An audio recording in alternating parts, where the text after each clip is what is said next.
ಈ ಟೀಚರ್ಸ್ ಯಾಕೆ ಅಂತ ಹೇಳಿದ್ರೆ, ತಾವು ಉಸಿರಾಡುವ ಒಂದಷ್ಟು ಹೊತ್ತನ್ನು ಮನುಷ್ಯ ಹುಡ್ತಾನೆ ಸಾಯ್ತಾನೆ, ನಡುವೆ ಉಸಿರಾಡ್ತಾ ಇರ್ತಾನೆ.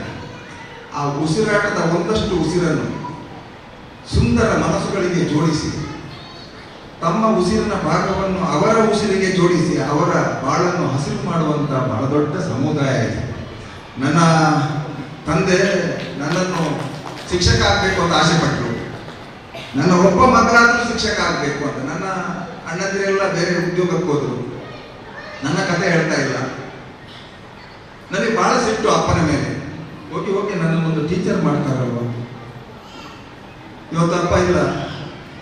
ಅಪ್ಪ ಅಮ್ಮ ಸಾಗುವಳಿ ಕೆಲಸ ಮಾಡಿ ಬಟ್ಟೆಗೆ ಇಲ್ಲದೆ ನಮ್ಮನ್ನು ಇಷ್ಟು ಎತ್ತರಕ್ಕೆ ತರುವಾಗ ನಿಮ್ಮಂಥ ಶಿಕ್ಷಕರು ನಮ್ಮ ಬದುಕಿನಲ್ಲಿ ಬಹಳ ದೊಡ್ಡ ರೋಲ್ ತೆಕ್ಕೊಂಡ್ರು. ಇವತ್ತು ನಾನು ಆಲೋಚನೆ ಮಾಡ್ತೇನೆ, ನನ್ನ ಅಪ್ಪ ನನ್ನನ್ನು ಶಿಕ್ಷಕನಾಗಿ ಮಾಡಿದ್ರಿಂದ ಒಂದು ಸುಂದರ ಬದುಕು ನನಗೆ ಸಿಕ್ಕಿದೆ.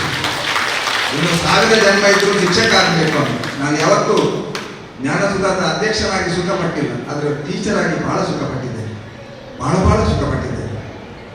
ಸಣ್ಣದಿನಲ್ಲಿ ನಿಮ್ಮಂಥ ಟೀಚರ್ಸ್ ನಾವೆಲ್ಲ ಬಟ್ಟೆಗೆ ಇಲ್ಲದೆ ಇರುವಾಗ ಮೈಕೈ ಎಲ್ಲ ಸರಿಯಾಗಿ ಮಣ್ಣು ಎಲ್ಲ ಮಾಡಿಕೊಂಡು ಕೆಸರಿನಲ್ಲಿ ನಿಂತ್ಕೊಂಡಿರುವಂಥ ಸಂದರ್ಭದಲ್ಲಿ ಅಲ್ಲಿ ಕಜ್ಜಿ ಆಗಿ ಅರ್ಕಲ್ ಚಡ್ಡಿ ಹಾಕೊಂಡು ಹೋಗುವಾಗ ಪಾಠ ಮಾಡ್ತಾ ಇದ್ರು ಒಳ್ಳೊಳ್ಳೆ ಟೀಚರ್. ಸರ್ವಜ್ಞನ ವಚನ ಹೇಳ್ತಾ ಇದ್ರು, ವಿದ್ಯೆ ಉಳ್ಳವನ ಮುಖವು ಮುದ್ದು ಬರುವಂತಿಕ್ಕು, ವಿದ್ಯೆ ಇಲ್ಲದವನ ಪರಿಮುಖವು ಹಾಳೂರ ಹದ್ದಿನಂತಿಕ್ಕು ಸರ್ವಜ್ಞ. ನಮ್ಗೆ ಅನ್ನಿಸ್ತಿತ್ತು ಆಗ, ವಿದ್ಯೆ ಕಲಿಬೇಕಾದ್ರೆ ಇಲ್ಲದ್ರೆ ಈ ಕಪ್ಪು ಮುಖ ಯಾರು ನೋಡ್ತಾರೆ ನಾಳೆ. ವಿದ್ಯೆ ಉಳ್ಳವನ ಮುಖವು ಮುದ್ದು ಬರುವಂತಿಕ್ಕು. ನಾನು ಹೇಳುದು ಶಿಕ್ಷಕರ ಪಾತ್ರ ಏನು ಅಂತ ಜೀವನದಲ್ಲಿ.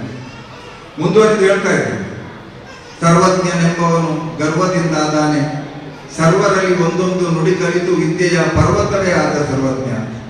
ಯಾರು ಸರ್ವಜ್ಞ, ಯಾರು ತಿಳಿದವ, ಯಾರು ಮೇಧಾವಿ, ಯಾರು ವಿದ್ಯಾವಂತ ಅಂತ ಹೇಳಿದ್ರೆ, ಪ್ರತಿಯೊಬ್ಬರಲ್ಲಿ ಇರುವಂತಹ ಒಂದೊಂದು ಒಳ್ಳೆಯ ಗುಣವನ್ನು ಕಲಿತುಕೊಂಡು ತನ್ನ ಜೀವನವನ್ನು ವಿದ್ಯೆಯ ಪರ್ವತ ಯಾರು ಮಾಡ್ಕೊಳ್ತಾನ ಅವರು ಬಹಳ ದೊಡ್ಡ ಶ್ರೇಷ್ಠನಾಗ್ತಾನೆ. ಎಷ್ಟು ಶಿಕ್ಷಕರು ಏನೆಲ್ಲ ಹೇಳಿದ್ರು, ವಿದ್ಯಾ ದದಾತಿ ವಿನಯಂ, ವಿದ್ಯೆಯಿಂದ ಸಂಪಾದನೆ ಬರುತ್ತೆ, ವಿದ್ಯೆಯಿಂದ ಹೆಸರು ಬರುತ್ತೆ, ಅದೇನು ಹೇಳಿಲ್ಲ. ವಿದ್ಯೆಯಿಂದ ವಿನಯ ಬರ್ತದೆ, ಸರಳತೆ ಬರ್ತದೆ ಅಂತ ಹೇಳಿದ್ರು. ಸಿದ್ದೇಶ್ವರ ಸ್ವಾಮೀಜಿಗಳ ಮಾತು ನಮ್ಮ ಶಿಕ್ಷಕರಿಗೆ ಬಹಳ ದಾರಿದೀಪ ಆಗಬೇಕು ಅಂತ ಹೇಳುದು. ಬಹಳ ಸರಳತೆಯ ವ್ಯಕ್ತಿತ್ವ, ಕೇಳಿರ್ಬೋದು. ಸಿದ್ದೇಶ್ವರ ಸ್ವಾಮೀಜಿಗಳು ಕೇಳಿದವರು ಇರ್ಲಿಕ್ಕಿಲ್ಲ ನನ್ನ ಪ್ರಕಾರ. ಅವರ ಒಂದು ಸಾಲುಗಳಿವೆ, ಬಹಳ ಸುಂದರವಾದ ಸಾಲುಗಳು.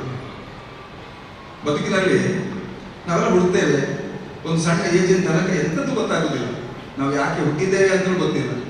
ಒಂದು ಏಜಿಗೆ ಹೋಗುವಾಗ ಸಾಮಾನ್ಯವಾಗಿ ಹುಡುಗ ಹುಡುಗಿಯ ಆಕರ್ಷಣೆ ಆ ಏಜ್ ಬರ್ತದೆ. ಅದು ಹೆಚ್ಚಾಗಿ ದಾರಿ ತಪ್ಪುವ ಸಾಧ್ಯತೆಗಳು ಜಾಸ್ತಿ. ಯಾಕಂತಂದ್ರೆ ವಯೋಸಹಜವಾದ ಆಸೆ ಆಕಾಂಕ್ಷೆಗಳು. ಅಲ್ಲಿ ಸರಿಯಾದ ನಿರ್ದೇಶನ ಯಾರು ಕೊಡಬೇಕು ಅಂತ ಹೇಳಿದ್ರೆ, ಒಂದೇ ತಂದೆ ತಾಯಿ ಕೊಡಬೇಕು, ಇಲ್ಲ ಟೀಚರ್ಸ್ ಕೊಡಬೇಕು. ಈಗ ತಂದೆ ತಾಯಿ ಹೆದರ್ಕೊಳ್ತಾರೆ ಕೊಡ್ಲಿಕ್ಕೆ. ಯಾಕೆ? ಅಲ್ಲಿ ಇಲ್ಲಿ ಸೂಸೈಡ್ ಆಗೋದು ನೋಡುವಾಗ ಬೇಡಪ್ಪ ಗಟ್ಟಿಯಲ್ಲಿ ಹೇಳುವುದಿಲ್ಲ ಮಕ್ಕಳಿಗೆ. ಟೀಚರ್ಸ್ ಬೇಡ ಮರ, ನಮ್ಗೆ ರಗಳೆ ಬೇಡ. ಮೊದಲೆಲ್ಲ ಇತ್ತು, ಗುರುವಿನ ಗುಲಾಮನಾಗುವ ತನಕ ದೊರೆಯ ದಂಡ ಮುಗುತಿ ಅಂತ. ಈಗ ಶಿಷ್ಯನ ಗುಲಾಮನಾಗುವ ತನಕ ದೊರೆಯ ದಂಡ ಶಕುತಿ ಅಂತ ಆಗಿದೆ. ಶಕ್ತಿ ಬರ್ಬೇಕಾದ್ರೆ ಶಿಷ್ಯರೇ, ನಮ್ಗೆಲ್ಲ ಶಿಷ್ಯರೇ ಬೇಕು, ಇಲ್ಲ ನಮ್ಮ ಸಂಸ್ಥೆ ನಡೆಯುವುದಿಲ್ಲ ಪೂರ್ಣಿಮಕ್ಕ. ಆದ್ರಿಂದ ಆ ಏಜಿಗೆ ಬರ್ತೇವೆ ನಾವು. ಆ ಏಜಿನಲ್ಲಿ ದಾರಿ ತಪ್ಪುವ ಒಂದಷ್ಟು ಸಾಧ್ಯತೆ ಇರ್ತದೆ ಮಕ್ಕಳು. ಆಗ ಮಕ್ಕಳಿಗೆ ಮೌಲ್ಯಗಳ ಚಿಂತನೆ ಬೇಕು, ಅದನ್ನು ಶಿಕ್ಷಕರು ಕೊಡ್ತಾರೆ. ನಮ್ಗೆಲ್ಲ ಅದು ಕೊಟ್ಟದ್ರಿಂದ ಆಯ್ತು. ನಾನು PUC ಹೋಗುವಾಗ ವಯೋಸಹಜವಾಗಿ ದಾರಿ ತಪ್ಪುವ 1000 ಸಾಧ್ಯತೆಗಳಿತ್ತು. ಯಾಕೆ ತಪ್ಪಲಿಲ್ಲ ಅಂತ ಹೇಳಿದ್ರೆ, ಒಂದು ಕಣ್ಣು ಹಿಡ್ಕೊಂಡು ನೆಟ್ಟಿಗೆ ಹೋಗುವಂತ ತಾಯಿ, ಲಂಗೋಟಿ ಉಟ್ಟುಕೊಂಡು ಕೋಣದ ಹಿಂದೆ ಉಳುವಂತ ಅಪ್ಪ, ಅವರ ಕಷ್ಟವನ್ನು ನೋಡುವಾಗ ದಾರಿ ತಪ್ಪಲಿಕ್ಕೆ ಆಗ್ತಿರ್ಲಿಲ್ಲ ನಮಗೆ. ಅದರಿಂದ ಇಂಥ ಬದುಕು ಬಂತು, ಸುಂದರವಾದ ಬದುಕು. ಅಂದ್ರೆ ಸುಂದರವಾದ ಏನಂತ ಹೇಳ್ತೇನೆ, ಶಿಕ್ಷಣ ಸಿಗಬೇಕು ಪ್ರತಿ ಮಕ್ಕಳಿಗೆ. ಶಿಕ್ಷಣ ಮತ್ತು ಆರೋಗ್ಯ ಇದು 2 ಕೊಟ್ರೆ ಸಾಕು, ಬೇರೆ ಯಾವುದು ಬೇಕಾಗಿಲ್ಲ ಈ ಬದುಕಿನಲ್ಲಿ. ಆಮೇಲೆ ನಾವು ಬೆಳೀತಾ ಮದುವೆ ಆಗ್ತದೆ, ಮಕ್ಕಳಾಗ್ತದೆ, ಪ್ರಾಯ ಆಗ್ತದೆ, ಟೀಚರ್ ಆಗ್ತೇವೆ, ರಿಟೈರ್ಡ್ ಆಗ್ತೇವೆ. ರಿಟೈರ್ಡ್ ಆಗುವಾಗ ಸನ್ಮಾನ ಮಾಡ್ತಾರೆ ನಿಮಗೆಲ್ಲ. ಸನ್ಮಾನ ಮಾಡಿ ನಿಮ್ಮ ಮುಂದಿನ ಬದುಕು ಚೆನ್ನಾಗಿರಲಿ, ಆರೋಗ್ಯವಾಗಿರಲಿ ಅಂತ ಹೇಳ್ತೀರಿ. ಆಗಲೇ ನಿಮಗೆ ಒಮ್ಮೆ ಸಡನ್ ಶಾಕ್ ಆಗ್ತದೋ, ನಂದು ಆರೋಗ್ಯ ಡೌನ್ ಆಗಲಿಕ್ಕೆ ಸ್ಟಾರ್ಟ್ ಆಗಿದೆ, ಎಲ್ಲರೂ ಹೇಳ್ತಾ ಇದ್ದಾರೆ ಅಂತ ಭಾರಿ ಹೊಗಳ್ತಾರೆ ನಿಮ್ಮನ್ನು. ಖುಷಿ ಆಗ್ತದೆ ನಿಮಗೆ. ಭಯಂಕರ ಟೀಚರ್ಸ್, ಬಹಳ ಸಿಂಪಲ್ ಟೀಚರ್, ಸೈಕಲ್ನಲ್ಲಿರೋದು, ಸಣ್ಣ ಮನೆ ಅಂತ ಹೇಳ್ತಾರೆ, ಖುಷಿ ಆಗುತ್ತೆ. ಮತ್ತೆ ನಾವು ಆಸ್ಪತ್ರೆಗೆ ಹೋಗ್ತೇವೆ, ಆಗಲೂ ಶಿಷ್ಯಂದಿರೆಲ್ಲ ಅಮೆರಿಕದಲ್ಲಿ ಇರ್ತಾರೆ, ನಿಮ್ಮನ್ನು ನೋಡ್ಲಿಕ್ಕೆ ಯಾರು ಬರೋದಿಲ್ಲ. ಶಿಕ್ಷಕನಾಗಿರುವವ ಹೀಗಿರಬೇಕು ಅಂತ ಸಮಾಜ ಹೇಳ್ತದೆ, ಆದರೆ ಶಿಕ್ಷಕರ ಬದುಕು ಎಷ್ಟು ದುಸ್ತರ ಇದೆ ಅಂತ ಯಾರಿಗೂ ಅರ್ಥ ಆಗುದಿಲ್ಲ. ಯಾಕಂದ್ರೆ 36 ವರ್ಷ ನಾನು ಶಿಕ್ಷಕನಾಗಿದ್ದೇನೆ. ಶಿಕ್ಷಕರು ನಾವು ಹಾಗೆ ಸಣ್ಣ ಕ್ಲಾಸ್ನಲ್ಲಿ ಟೀಚರ್ ಸರಿ ಇಲ್ಲ ಅಂತ ಬೆಳಿದ್ದೇವೆ. ಒಮ್ಮೆ ಟೀಚರ್ ಆದ್ಮೇಲೆ ಮಕ್ಕಳು ಸರಿ ಇಲ್ಲ ಅಂತ ಶುರು ಮಾಡ್ತೇವೆ. ನಮ್ದು ಏನು ಕಡಿಮೆದ್ದು ಪಂಚಾಯತಿಗೆ ಅಲ್ಲ. ನಮ್ದು ಕೂಡ ನಾವು ಶಿಕ್ಷಕರಿಗೆ ಬರುವ ತನಕವು ನಮ್ಗೆ ಟೀಚರೇ ಸರಿ ಇಲ್ಲ ಅಂತ ಕಾಣುದು. ನಾವು ಟೀಚರ್ ಆದ ತಕ್ಷಣ ಮಕ್ಕಳು ಸರಿ ಇಲ್ಲ ಅಂತ ಕಾಣುದು. ಅದೆಲ್ಲ ದೊಡ್ಡ ಸಮಸ್ಯೆಗಳು ಇದೆ ಬದುಕಿನಲ್ಲಿ. ಅವತ್ತು ನನ್ನ ಅಪ್ಪ ಶಿಕ್ಷಕರನ್ನು ಗೌರವಿಸಿದಷ್ಟು ಎತ್ತರದ ಜಾಗದಲ್ಲಿ ಯಾರನ್ನು ಗೌರವಿಸ್ತಿರ್ಲಿಲ್ಲ. ಅದು ನಮಗೂ ಕೂಡ ಬಡವಳಿಯಾಗಿ ಬಂದಿದೆ. ನಾನು ಶಿಕ್ಷಕರನ್ನು ದೇವರ ಜಾಗದಲ್ಲಿ ನೋಡ್ತೇನೆ. ಯಾಕಂತ ಹೇಳಿದ್ರೆ ಅಪ್ಪ ಅಮ್ಮ ಹೆತ್ತರು, ಆಮೇಲೆ ಶಾಲೆಗೆ ಕಳಿಸಿದ ಮೇಲೆ ಒಬ್ಬರು ಸುಂದರ ಮಾಸ್ಟರ್ ಅಂತಿದ್ರು. ಅಲ್ಲಿಂದ ಸ್ಟಾರ್ಟ್ ಆಯ್ತು ಜರ್ನಿ. ಎಷ್ಟು ಚೆನ್ನಾಗಿ ನೋಡ್ಕೊಂಡು ಇವತ್ತು ಈ ಸನ್ಮಾನಗಳು ಯಾವುದು ಬೇಕಾಗಿರುವುದಿಲ್ಲ. ನಮ್ಮ ಕಾಲೇಜಿನಲ್ಲಿ ಒಂದು 14 ವರ್ಷದ ಆಯ್ತು. ಇವಾಗ ಒಂದು 7-8 ವರ್ಷ ಹಿಂದೆ ಒಂದು ತಾಯಿ ಬರ್ತಾಳೆ, ಹಾಸ್ಟೆಲ್ಗೆ ಒಬ್ಬ ಮಗನನ್ನು ಹಾಕ್ತಾಳೆ. ಗಂಡ ಹುಡುಗ ಎಲ್ಲೋ ಒಂದು ಕಡೆ ಲೋನ್ ತೆಗೆದುಕೊಂಡು ಅವಳು ಹಾಕ್ತಾಳೆ. ನಮ್ಗೆ ಗೊತ್ತಿರುವುದಿಲ್ಲ. ಆ ಹುಡುಗನಿಗೆ ಫ್ರೀ MBBS ಸೀಟ್ ಸಿಗುತ್ತೆ. ಆ ತಾಯಿ ಬಂದು ಕಾಲಿಗೆ ಬಿದ್ದು 10 ದಿನ ನೋಡಿದ್ದೇನೆ. ಸರ್, ನನ್ನ ಮಗನನ್ನು ನೀವು ಡಾಕ್ಟರ್ ಮಾಡಿದ್ರಲ್ವಾ? ಆ ಕಣ್ಣೀರಿನ ಆ ಆನಂದ ಬಾಷ್ಪದ ಎದುರಿಗೆ ಯಾವ ಸನ್ಮಾನ ಒಬ್ಬ ಟೀಚರ್ಗೆ ಬೇಕು? ನಾನು ಶಿಕ್ಷಕನಾಗಿ ಹೇಳ್ತೇನೆ, ಮತ್ತೆ ಹೇಳ್ತೇನೆ, ನಮ್ಮ ಬದುಕು ಬಹಳ ಸುಂದರ. ಪೂರ್ಣಿಮಾ ಮೇಡಮ್ ಹೇಳ್ತಾ ಇದ್ರು, ಈ ಹುದ್ದೆಗಿಂತ ನನಗೆ ಸ್ವಲ್ಪ ಶಿಕ್ಷಕ ಅಂತ ಹುದ್ದೆ ಇದ್ರೆ ಒಳ್ಳೇದಿತ್ತು ಅಂತ. ಅಂದ್ರೆ ಅಷ್ಟು ಒತ್ತಡ ಇದೆ ಅವರಿಗೆಲ್ಲ ಒತ್ತಡಗಳು ಒಂದೆರಡಲ್ಲ. ಸರ್ಕಾರದ ಕಡೆಯಿಂದ ಆದರೆ, ವಿರೋಧ ಪಕ್ಷದ ಕಡೆಯಿಂದ ಆದರೆ, ನಮ್ಮ ಕಡೆಯಿಂದ ಆದರೆ, ಸಮಾಜದ ಕಡೆಯಿಂದಲೂ ಇರ್ಬೋದು. ನಮ್ಗೆ ಅದು ಮಾಡಿ ಇದು ಮಾಡಿ ಅಂತ ಇರ್ಬೋದು. ಅದಕ್ಕೆ ನಾನೀಗ ಇಲ್ಲಿ ಅಧ್ಯಕ್ಷನಾಗಿರುವುದಕ್ಕಿಂತ ನನಗೆ ಅನ್ನಿಸ್ತದೆ, ನಾನು ಟೀಚರ್ ಆಗಿದ್ದು ಎಷ್ಟು ಸುಂದರ, ಎಷ್ಟು ಚೆನ್ನಾಗಿರ್ತದೆ. ಸಣ್ಣದಲ್ಲಿ ನೋಡಿ, ಟೀಚರ್ ಅಂತ ಹೇಳಿದ್ರೆ ಖುಷಿ. ನಮಗೆ ಚಂದಕ್ಕೆ ಆದರ್ಶ ಟೀಚರ್ ಸಣ್ಣದಿರುವಾಗ, ಒಂದು ಸ್ಟ್ರಿಕ್ಟಿಗೆ ಆದರ್ಶ ಟೀಚರ್, ಒಂದು ಸ್ಟೈಲ್ ಮಾಡ್ಕೊಂಡು ಬಂದ್ರೆ ಅದು ಟೀಚರ್. ಮನೆಯಲ್ಲಿ ಹೇಳಿದ್ರು ಇಲ್ಲ, ಟೀಚರ್ ಹೇಳಿದ್ರೆ ಅದು ವೇದವಾಕ್ಯ. ಕೆಲವೊಮ್ಮೆ ನಾವು ಓದಿದ್ದು ನಮಗೋಸ್ಕರ ಅಲ್ಲ, ಟೀಚರ್ನ ಪ್ರೀತಿಗೋಸ್ಕರವೇ ಓದಿದ್ದು. ಹೌದಲ್ವ? ಸತ್ಯ ಹೇಳ್ತೇನೆ, ನಾನು ಡಾಕ್ಟರೇಟ್ ಮಾಡ್ತೇನೆ, ಅದು ಮಾಡ್ತೇನೆ, ಇದು ಮಾಡ್ತೇನೆ ಅಂತ ಓದಿದ್ದಲ್ಲ. ನಾನು ಸಣ್ಣದಿನಲ್ಲಿ ಓದಿದ್ದು ನನಗೆ ಮಾರ್ಕ್ ಬಂದಾಗ ಟೀಚರ್ ಮುಖದಲ್ಲಿ ಇರುವಂತ ನಗುವಿನ ಚಂದ ನೋಡ್ಲಿಕ್ಕೆ ನಾನು ಓದಿದ್ದು. ಅಂತ ಒಂದು ಸುಂದರ ಪ್ರಪಂಚದಲ್ಲಿ ಇದ್ದೀರಿ. ಭಗವಂತ ನಿಮಗೆ ಒಳ್ಳೇದು ಮಾಡಿ. ಆ ಸಿದ್ದೇಶ್ವರ ಸ್ವಾಮೀಜಿಗಳು ಮಾತು ಮುಗಿಸುವ ಮುಂದೆ ಹಚ್ಚಿದ ದೀಪ ಆರ್ತದೆ. ಈಗ ದೀಪ ಹಚ್ಚಿದ್ದೇವೆ ನಾವು, ಇದು ಎಷ್ಟೊತ್ತು ಉರಿಬಹುದು, ಹಾಗೆ ಆಗ್ತದೆ. ಅರಳಿದ ಹೂ ಬಾಡ್ತದೆ. ಒಂದು ಹೂ ಅರಳ್ತದೆ, ಅದು ಬಾಡ್ತದೆ. ಕಟ್ಟಿದ ಮನೆ ಮಠ ಬೀಳ್ತದೆ. ಎಷ್ಟೇ ದೊಡ್ಡ ಮನೆ ಆಗಿರಲಿ, ಎಷ್ಟು ಸುಂದರವಾದ ಮನೆ ಆಗಿರಲಿ, ಒಂದಷ್ಟು ವರ್ಷದ ನಂತರ ಬೀಳ್ತದೆ. ನಾವು ನೋಡುವುದಿಲ್ಲ, ಹಂಪೆಯಲ್ಲಿ ರಾಜರ ವೈಭೋಗ ಎಲ್ಲ ಇತ್ತು. ಈಗ ಏನಿಲ್ಲ, ನಾವು ಹೋಗಿ ಹೀಗೆ ನೋಡಿಕೊಂಡು ಬರ್ತೇವೆ, ಸೆಲ್ಫಿ ತೆಗೆದುಕೊಂಡು ಬರ್ತೇವೆ. ಗೋವಾದಲ್ಲಿ ಬಹಳ ದೊಡ್ಡ ಕೋಟೆ ಇದೆ, ರಾಜರ 500 ವರ್ಷದ ಇತಿಹಾಸ ಇದೆ. ಇವತ್ತು 25 ರೂಪಾಯಿ ಟಿಕೆಟ್ ಮಾಡಿಕೊಂಡು ಒಳಗೆ ಹೋಗಿ ಪಾಳುಗಿದ್ದ ಕೋಟೆ ನೋಡ್ತೇವೆ. ಇದನ್ನ ಯಾಕೆ ಹೇಳಿದೆ ಅಂತ ಯಾರೋ ಹೇಳಿದ್ರು, ಸರ್ ಜ್ಞಾನಸುಧ ಬಹಳ ಎತ್ತರದಲ್ಲಿದೆ ಅಂತ. ಗೊತ್ತಿಲ್ಲ, ನಾವೆಲ್ಲ ಅದ್ರ ಬಗ್ಗೆ ತಲೆ ಕೊಡಿಸಕ್ಕಾಗಿಲ್ಲ. ನಮ್ದು ಸಮಸ್ಯೆ ಏನು ಗೊತ್ತಾ? ಸೈಕಲಿಂದ ಕಾರಿಗೆ ಬಂದಾಗ ಖುಷಿ ಆಗ್ತದೆ, ಮತ್ತೆ ಪುನಃ ಕಾರ್ನಿಂದ ಸೈಕಲ್ಗೆ ಹೋಗುವಾಗ ಸೂಸೈಡ್ ಮಾಡ್ಕೊಳ್ಳುವ ಅಂತ ಆಗ್ತದೆ. ನಮ್ಮ ಮನಸ್ಥಿತಿ ಹೇಗಿರ್ಬೇಕು ಅಂತ ಹೇಳಿದ್ರೆ, ಎಲ್ಲವನ್ನೂ ಸಮಚಿತ್ತದಿಂದ ಸ್ವೀಕಾರ ಮಾಡುವಂತ ಮನಸ್ಥಿತಿ ನಾವು ಬೆಳೆಸಿಕೊಂಡ್ರೆ ಅದಕ್ಕಿಂತ ದೊಡ್ಡ ಸುಖ ಯಾವುದೂ ಇಲ್ಲ. ಅದೇ ಸಿದ್ದೇಶ್ವರ ಸ್ವಾಮಿಗಳು ಹೇಳ್ತಾರೆ, ಹಸಿರೆಲೆ ಹಣ್ಣೆಲೆ ಆಗ್ತದೆ. ಇವತ್ತು ಕಾಯಿ ಎಲೆ ಇದೆ, ಕಪ್ಪು ಎಲೆ ಇದೆ, ಮರದ ಮೇಲೆ, ಅದು ಹಣ್ಣೆಲೆ ಆಗ್ತದೆ. ಇದೆಲ್ಲ ಸೃಷ್ಟಿಯ ನಿಯಮ. ಯಾರು ಕೂಡ ನಾವು ಇನ್ನೊಂದು 100 ವರ್ಷದ ಮೇಲೆ ಇರುವುದಿಲ್ಲ. ಇಲ್ಲಿ ನಮಗೆ ಬದುಕು ಬಹಳ ಸಣ್ಣ. ಹಾಗಾದ್ರೆ ಏನು ಜೀವನ ಅಂದ್ರೆ, ಹಚ್ಚಿದ ದೀಪ ಆರುವ ಮೊದಲು ಎಷ್ಟು ಸಮಾಜಕ್ಕೆ ಬೆಳಕು ಕೊಟ್ಟಿದೆ ಅನ್ನೋದು ಮಾತ್ರ ಗಣನೆಗೆ ಬರ್ತದೆ. ಆದ್ರಿಂದ ನೀವೆಲ್ಲ ಶಿಕ್ಷಕರು ಹಚ್ಚಿದ ದೀಪಗಳು ಅಂತ ನಾನು ಈ ಸಂದರ್ಭದಲ್ಲಿ ಹೇಳಲಿಕ್ಕೆ ಇಷ್ಟಪಡ್ತೇನೆ. ಸಮಾಜಕ್ಕೆ ಬೆಳಕು ಕೊಡ್ತಾ ಇದ್ದೇನೆ ನೀವು, ಆ ಬೆಳಕು ಚೆನ್ನಾಗಿದೆ. ಅರಳಿದ ಹೂ ಬಾಳುವ ಕನಕ ಈ ಸಮಾಜಕ್ಕೆ ಎಷ್ಟು ಪರಿಮಳವನ್ನು ಕೊಟ್ಟಿದೆ, ಯಾವ ದೇವರ ತಲೆಯಲ್ಲಿ ಕೂತಿದೆ ಅನ್ನೋದು ಮ್ಯಾಟರ್ ಆಗುತ್ತೆ. ಕಟ್ಟಿದ ಮನೆ ಮಠ ಬೀಳುವ ಮೊದಲು ಎಷ್ಟು ಮಂದಿಗೆ ಆ ಮನೆ ಸಕಲ ಸಂತೋಷ ಕೊಟ್ಟಿದೆ ಅನ್ನೋದು ಮ್ಯಾಟರ್ ಆಗುತ್ತೆ. ಕಪ್ಪೆಲೆ ಹಸಿರೆಲೆ ಹಣ್ಣೆಲೆ ಆಗುವ ತನಕ ಈ ಸಮಾಜಕ್ಕೆ ಎಷ್ಟು ಆಮ್ಲಜನಕ ಕೊಟ್ಟಿದೆ ಅನ್ನೋದು ಗಣನೆಗೆ ಬರ್ತದೆ. ಅದು ಬಿಟ್ರೆ ನಾವೆಲ್ಲ ಬಂದಿದ್ದೇವೆ, ನಾವೆಲ್ಲ ಹೋಗ್ತೇವೆ. ಮಾನವ ಮೂಳೆ ಮಾಂಸದ ತಡಿಕೆ. ಅಲ್ವಾ?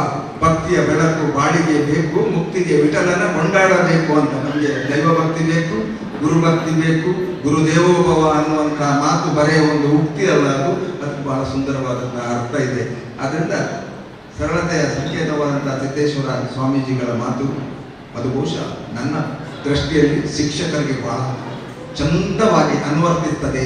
ಮಾತು ಮುಗಿಸುವ ಮುನ್ನ ಒಬ್ಬ ಶಿಕ್ಷಕ, ಒಬ್ಬ ಒಳ್ಳೆಯ ತಂದೆ ತಾಯಿ ಹೇಗೆ ಒಂದು ಮಗುವನ್ನು ರೂಪಿಸ್ತಾನೆ ಅನ್ನೋದಕ್ಕೆ ನಾನು ಒಂದು ಉದಾಹರಣೆ ಅಂತ ಹೇಳಿಕೊಂಡು ನನ್ನ ಬದುಕಿನ ಒಂದು ಘಟನೆಯನ್ನು ನಾನು ಯಾವತ್ತೂ ಕೂಡ ಶೇರ್ ಮಾಡ್ತೇನೆ.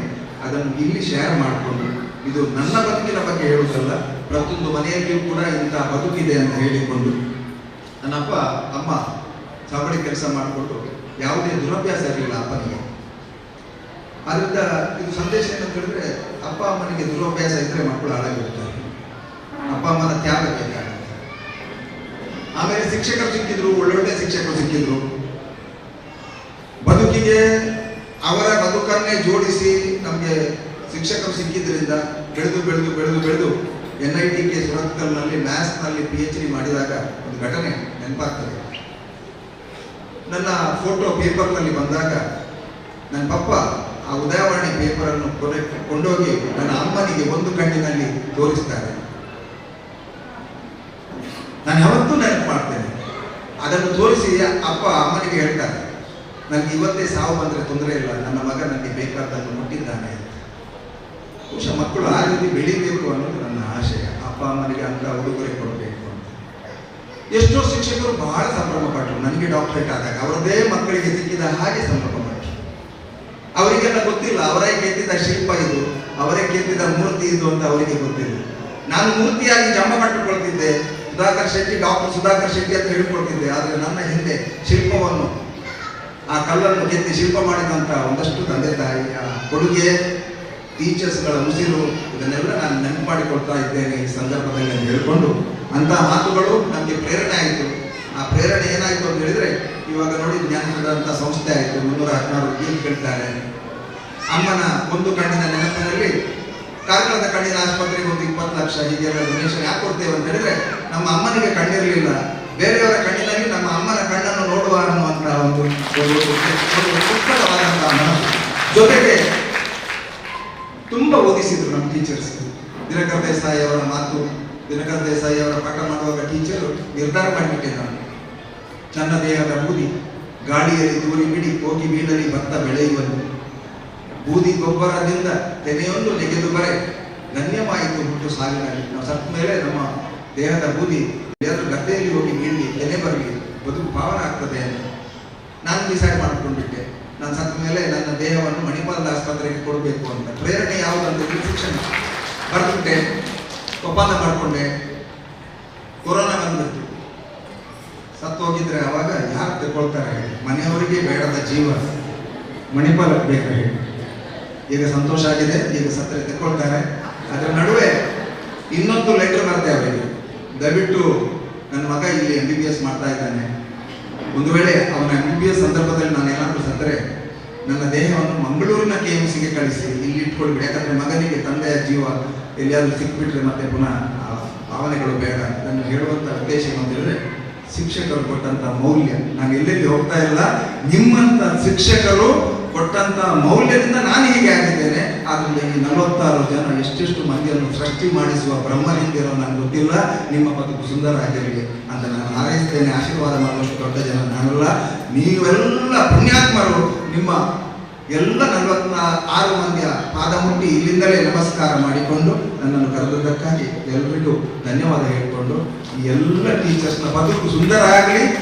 ನೀವು ಪಾಠ ಮಾಡುವ ಮಕ್ಕಳು ಮಾತ್ರ ಅಲ್ಲ, ನಿಮ್ಮ ಮನೆಯಲ್ಲಿ ನಿಮಗೆ ಹುಟ್ಟಿದ ಮಕ್ಕಳು ಕೂಡ ಪ್ರಪಂಚದಲ್ಲಿ ಬಹಳ ಎತ್ತರದ ಬಹಳ ಒಳ್ಳೆಯ ಹೆಸರು ಮಾಡಿಕೊಂಡು ಆರೋಗ್ಯವಂತರಾಗಿರಲಿ ಅನ್ನುವಂಥ ನನ್ನ ಮನವಿಯನ್ನು, ನನ್ನ ಪ್ರಾರ್ಥನೆಯನ್ನು ಕಚ್ಚೂರು ನಾಗೇಶ್ವರ ದೇವಸ್ಥಾನಕ್ಕೆ ದೇವರಿಗೆ ಸಲ್ಲಿಸಿ ನನ್ನ ಮಾತು ಮುಗಿಸ್ತಾ ಇದ್ದೇನೆ. Thank you.